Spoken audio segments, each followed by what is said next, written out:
வணக்கம் நேர்களே. வெற்றி படிக்கட்டில் சந்திப்பதில் மட்டற்ற மகிழ்ச்சி. விடாப்பிடியாக நல்ல கொள்கைக்காக போராடினால் நிச்சயம் நமக்கு வெற்றி கிடைக்கும். வெற்றி கிடைக்காது என்ற எண்ணத்தில் முயற்சி செய்தால் ஒருபோதும் வெற்றி கிடைக்காது. நிச்சயமாக வெற்றி பெறுவேன் என்று எண்ணுகின்ற நேரத்தில் கண்டிப்பாக வெற்றி கிடைக்கும். துருவன் என்ற பையனை பற்றி ஒரு சிறு கதையை நான் சொல்லப் போகிறேன். ஒரு நாள் அவன் தந்தை மடியிலிருந்து சந்தோஷமாக பேசி கொண்டிருந்தான். அவன் பேசி கொண்டிருக்கின்ற பொழுது அவன் மாற்றாந்தாய் வந்து அந்த துருவனை கீழே இறங்கு, வெளியே போய் என்று அவனை அடித்து விரட்டிவிட்டார். அந்த துருவன் உடனே அங்கே சபதம் எடுத்தான்.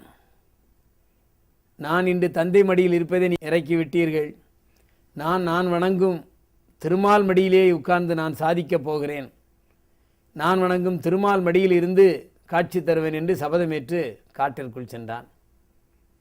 அங்கே கடும் தவம் செய்தான்.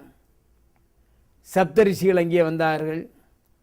வந்து சிறுவனை பார்த்து, இந்த வயதில் தவம் இருந்தால் பலன் கிடைக்காது, எனவே நீ தவத்தை கலைத்து விட்டு சென்று விடு என்று சொன்னார்கள். அதற்கு துருவன் சொன்னான், வயதுக்கும் தவத்திற்கும் சம்பந்தம் இல்லை, கொள்கை பிடிப்பு தான் முக்கியம், கோரிக்கையும் எண்ணமும் தான் முக்கியம் என்று சொன்னான்.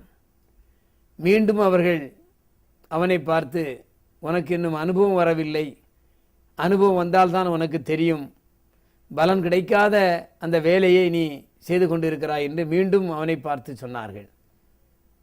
அதற்கு துருவன் சொன்னான், நிச்சயம் எனக்கு வெற்றி கிடைக்கும், நான் இந்த திருமால் மடியில் கண்டிப்பாக இருப்பேன் என்று சொன்னான்.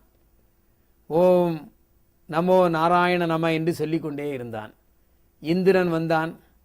அங்கே மழையும் காற்றையும் வீசினான்.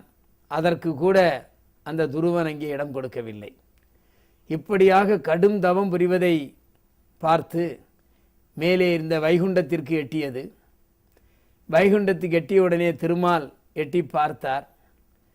நம்மை நம் மடியில் உட்கார்வதற்கு துருவன் இவ்வளவு தூரம் கஷ்டப்படுகிறானே, விடாமுயற்சியாக எந்த சோதனை வந்தாலும் அதை கண்டு கொள்ளாமல் என் பெயரை மட்டுமே சொல்லி அங்கே தவம் இருக்கிறானே என்று சொல்லி அங்கே திருமால் அவனிடம் வந்து காட்சி அளித்தார்.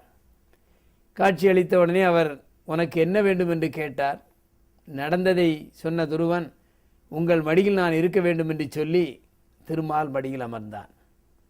எப்படி சப்த ரிஷிகள் அங்கே நட்சத்திரங்களாக வானத்தில் மின்னுகிறார்களோ அதே போலே இந்த துருவனையும் ஒரு நட்சத்திரமாக திருமால் மாற்றினார். சிறுவன்தானே என்று அவன் பயந்து ஓடவில்லை. மழையும் இடியும் மின்னல் வருகிறதே என்று அவன் கொண்ட கொள்கையை அவன் நிறுத்தவில்லை. தொடர்ந்து வெற்றி வெற்றி என்ற கொள்கையோடு அவன் இருந்ததினால் அங்கே திருமால் மடியில் அமர்ந்தான். நட்சத்திரமாக அங்கே திகழ்ந்து கொண்டிருக்கிறான். இதுதான் வாழ்க்கை. வாழ்க்கையில் ஒரு பயணத்தில் நாம் வெற்றியடைய வேண்டும் என்று சொன்னால் பல சோதனைகளை சந்திக்க வேண்டும். அந்த சோதனை வருகின்ற பொழுது இந்த சோதனை மூலம் நாம் நிச்சயமாக சாதிப்போம் என்று சிந்திக்கின்றவன் தான் வாழ்க்கையில் வெற்றியாளனாக மாறுகிறான். எனவே தினமும் சொல்லுகின்ற இந்த கருத்துக்கள், அந்த சிறுவனின் எண்ணம் எவ்வளவு உறுதியாக இருந்தால் அவன் வெற்றியாளனாக மாறியிருப்பான். அப்படித்தான் நாமும் வாழ்க்கையில் இருக்க வேண்டும். சில நேரங்களில் சில செயல்களை நாம் செய்யும் பொழுது நமக்கே சந்தேகம் வரலாம். அந்த சந்தேகத்தை எல்லாம் விட்டு நிச்சயமாக நான் இந்த இதில் வெற்றி பெறுவேன், கண்டிப்பாக வெற்றி பெறுவேன் என்று சொல்லுகின்ற நேரத்தில் அவன் வெற்றியாளனாக மாறுவான். எனவே வெற்றி படிக்கட்டு நிகழ்ச்சியை தினமும் பாருங்கள். படிக்கின்ற குழந்தைகள் பாருங்கள், பணியாற்றுகின்றவர்கள் பாருங்கள், பெரியவர்கள் பாருங்கள். எல்லோருக்கும் உகந்த கருத்தை உங்கள் வசந்த் டிவி காலை 7 மணிக்கும் மாலை 7 மணிக்கும் தந்து கொண்டிருக்கிறது. வெற்றி என்ற சொல் நமது மனதில் இருக்கிறது. வெற்றியாளன் என்பவன் தன் செயலால் வெற்றியாளனாக மாறுகிறான். வெற்றி உங்கள் கையில் இருக்கிறது.